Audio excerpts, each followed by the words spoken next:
इतनी तकलीफ होती है ना, सच में इतनी तकलीफ होती है जब इन जैसे फुलझड़ियां लड़कों को अगर मैं पाकिस्तान टीम में जब देखता हूं, खून खोलता है खून। कसम खुदा की, पापड़ बेले थे हम लोगों ने। यार मियां खलीफा ही समझ लिया हमें न्यूजीलैंड वालों ने। मतलब हर मैच में हमें बेदर्दी से यार न्यूजीलैंड वाले पेल रहे हैं। पहले ट्राई नेशन सीरीज में पेला, उसके बाद फिर चैंपियन ट्रॉफी में पेला, उसके बाद भाई ये सीरीज चल रही है इसमें पेल रहे हैं। अबे भाई ये क्या जिंदगी है इन खतरे के खिलाड़ियों का। हर सुबह उठो, नहाओ, हगो, हार जाओ, सो जाओ। इस टीम को देख के ये समझ नहीं आता कि ये बैटिंग ज्यादा खराब करती है कि बॉलिंग ज्यादा खराब करती है, या अपनी किस्मत खराब है कि सुबह उठ के हमें इनका मैच देखना पड़ता है। भाई ये पेप्सी के ढक्कन सुना है फिर हार गए यार। आपने हमारा रोना धोना तो सुन ही लिया होगा। मैं सोच रहा था कि आखिर जावेद साहब पाकिस्तान क्रिकेट टीम के हेड कोच हैं, बिग बॉस हैं, और उनके होते हुए अगर पाकिस्तान के फास्ट बॉलर स्ट्रगल कर रहे हैं, उनके होते हुए अगर पाकिस्तान की बॉलिंग लाइनअप कुछ नहीं कर रही है। Shaheen Shah Afridi is the ideal game finisher of Pakistani cricket team. पिछले 2.5 साल से पाकिस्तान की जो बुरी परफॉर्मेंस चल रही है ना, तो उसमें सबसे बड़ा हाथ शाहीन शाह अफरीदी का है। शाहीन के होते हुए भी शाहीन की प्रेजेंस नजर नहीं आई है। ये बहुत अलार्मिंग सिचुएशन है हमारी फास्ट बॉलिंग के लिए। यार मतलब यानी 2 आने की क्रिकेट इन लोगों ने नहीं खेली, 2 आने की इन लोगों ने क्रिकेट नहीं खेली, और इनको पाकिस्तान टीम इस तरह मिल रही है, मतलब वो तो खुश होंगे ना।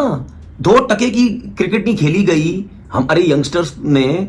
मैं मानता हूं उसमें हमारे सिलेक्टर्स का बहुत बड़ा हाथ। मुझे तो ये समझ नहीं आ रही है कि मैं इन लोगों के बारे में क्या बात करूं कि अकॉर्डिंग टू सिचुएशन इनसे बॉल नहीं होता। ये एक तमाशा बना हुआ है, बिल्कुल बना हुआ है एक तमाशा। बट करंटली हमने साथ साथ इंटरनेशनल क्रिकेट भी तो खेलनी है। ऐसा तो नहीं हो सकता कि हम कहें जी 2 साल के लिए Pakistan cricket internationally shut down करेंगे और फिर उसके बाद करेंगे। ऐसा तो नहीं हो सकता ना। न्यूजीलैंड टीम तो ऐसा लग रहा है कि आयरलैंड, नेदरलैंड की, स्कॉटलैंड की टीम समझ के खेल रहे हैं पाकिस्तान की, क्योंकि उस लेवल पे जाके हम लोग खेल रहे हैं, वो मौके दे रहे हैं।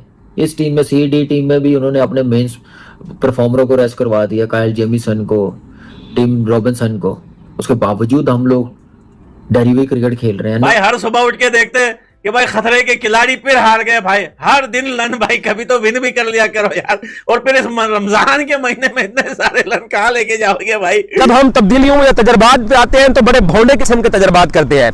जहां पे जरूरत होती है वहां पर हम उसी अपनी पुरानी जिद के ऊपर चलते हैं। End of the day result क्या होता है कि आप गेम हार जाते हो। क्योंकि उनके पास कुछ है ही नहीं ना, उनको खेलना तक नहीं आता। उनका बल्ला कहां, उनका मुंह कहां, उनका जिस्म कहां, उनके शॉटे कहां, उनको पता ही नहीं है शॉट सिलेक्शन है क्या। न्यूजीलैंड तो official father of Pakistan cricket. हम ऐसे इंडिया इंडिया कहते थे, इंडिया भी है, लेकिन वो इंडिया के साथ साथ अगर देखें तो छोटा फादर पाकिस्तान का न्यूजीलैंड भी बन गया। चैंपियंस ट्रॉफी में भी पेलता है। पहला वो T20 आता है 90 पे ऑल आउट करता है, दूसरा T20 आता है भाई 135 पे ऑल आउट करता है, और उसके बाद जो जूते मारता है आपके प्लेयर्स को, भाई तौबा हो गई है। बाबर रिजवान को निकाल दिया आपने, आपको चाहिए था शाहीन को भी निकालते। ये कीड़ा, ये गंदी नाली का कीड़ा जो है ना, इसको उठा के बाहर फेंक देते, शायद आपकी क्रिकेट बेहतर होती। आप अपने फेवरेट्स को बचाते हैं, अपने फेवरेट्स को टीम में लाते हैं। यही 6-7 साल से हो रहा है। हर बंदे को खिला दिया आपने। इन्ने सारे आसमान ते नहीं है जिन्हें तुसी थल्ले वंडते ने जमीन ते। हमारा वाला टांग से लंगड़ा रहा होता है ना, तो भी कहता है मैं फिट हूं, मुझे टीम के साथ ले चलो। उनमें इतना दिल गुर्दा है, बहादुरी है, मैं अपनी जगह दोबारा बना लूंगा। हमारा वाला सोचता है मैं बाहर हो गया तो वापस कैसे आऊंगा, क्योंकि उसकी कोई परफॉर्मेंस ही नहीं है। बस कर दो यार, बस कर दो। बर्बाद करके रख दी है, बर्बाद करके रख दी है पाकिस्तान टीम को। अभी आगे वाले जो मैचेस है ना, उनका भी हाल देखना होगा क्या तुम लोगों का। ना आपके पास बॉलिंग है, ना आपके पास बैटिंग है। शर्म करो यार, शर्म करो। मुझे दुख इस बात का नहीं हो रहा कि ये टीम हारी है। मैं ऑनेस्टली ये बात कर रही हूँ। जैसे मैंने बात की, उसका कॉन्टेक्स्ट आई थिंक आप समझ रहे होंगे ना, कि जब आपका एक वो प्लेयर जो पाकिस्तान खेल रहा हो इतने सालों से, जिसका एक नाम हो, जिसका एक इम्पैक्ट हो टीम के अंदर, जब वो प्लेयर अपना इम्पैक्ट खो दे और उसके होते हुए उसकी प्रेजेंस ही फील ना हो रही हो। शाहीन अफरीदी की इस 2-3 सालों में जो परफॉर्मेंस है ना, यकीन करें, मैं अपने महल्ले की टीम बनाऊ ना 11 की, लंडपोर 11 बनाऊ ना, मैं तो उसमें शाहीन अफरीदी को मैं कभी भी ना खिलाऊं। काछू बड़े की टीम बने ना भाई, तो उसमें शाहीन अफरीदी ना खेले। यकीन है, जिसमें वो कचरा जैसे बॉलर है ना, यकीन करो लगान मूवी की कचरा वाली, वो कचरा होगा, कचरा इससे बेहतर बॉल करता है। हम कह रहे हैं बाबा आदम के जमाने की क्रिकेट, जब ना रोशनी थी, ना बिजली थी, ना पानी थी, ना गैस थी, ना हवा थी। हम उस जमाने की क्रिकेट खेलते हैं। अगलों ने रगड़ के 11 बॉले पहले 11 बॉले पहले आपको जीरो।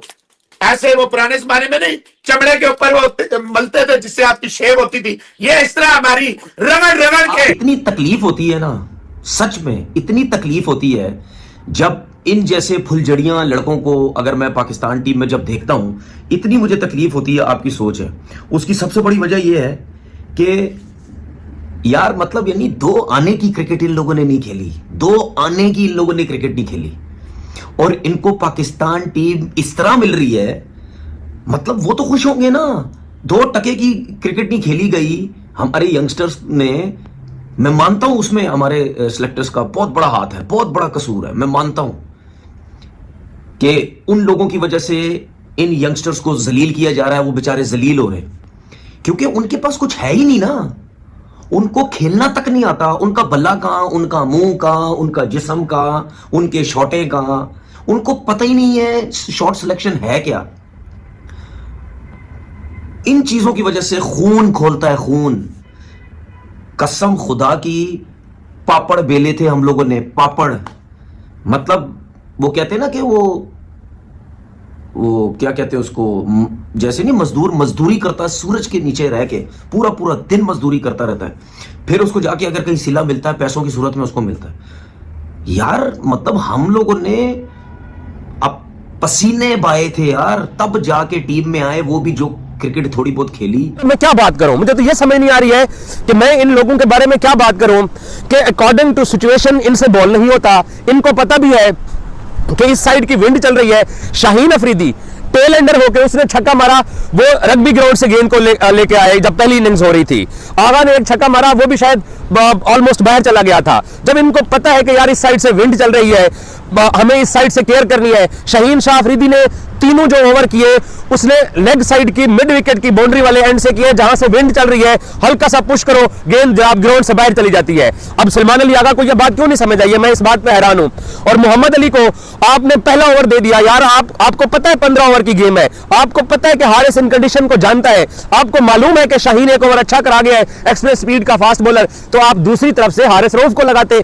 लेकिन नहीं, हमने क्योंकि हमारा मसला क्या है कि जब हम तब्दीलियों या तजर्बात पे आते हैं तो बड़े भौंडे किस्म के तजर्बात करते हैं। जहां पे जरूरत होती है वहां पर हम उसी अपनी पुरानी जिद के ऊपर चलते हैं। End of the day result क्या होता है कि आप गेम हार जाते हो। न्यूजीलैंड टीम तो ऐसा लग रहा है कि आयरलैंड, नीदरलैंड की, स्कॉटलैंड की टीम समझ के खेल रहे हैं पाकिस्तान की, क्योंकि उस लेवल पे जाके हम लोग खेल रहे हैं, वो मौके दे रहे हैं। इस टीम में सी डी टीम में भी उन्होंने अपने मेन परफॉर्मरों को रेस्ट करवा दिया, कायल जेमिसन को, टिम रॉबिन्सन को। उसके बावजूद हम लोग डरी हुई क्रिकेट खेल रहे हैं। ना हमें पता है कि हमने 11 क्या खिलाने हैं, क्या बॉलिंग लाइनअप होनी चाहिए, क्या बैटिंग लाइनअप होनी चाहिए। 15 ओवर का मैच आप कैसे उस्मान खान को बाहर बिठा सकते हैं?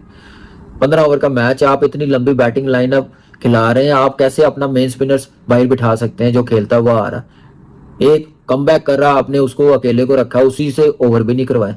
ये है आपकी अप्रोच, क्योंकि आप अपने फेवरेट्स को बचाते हैं, अपने फेवरेट्स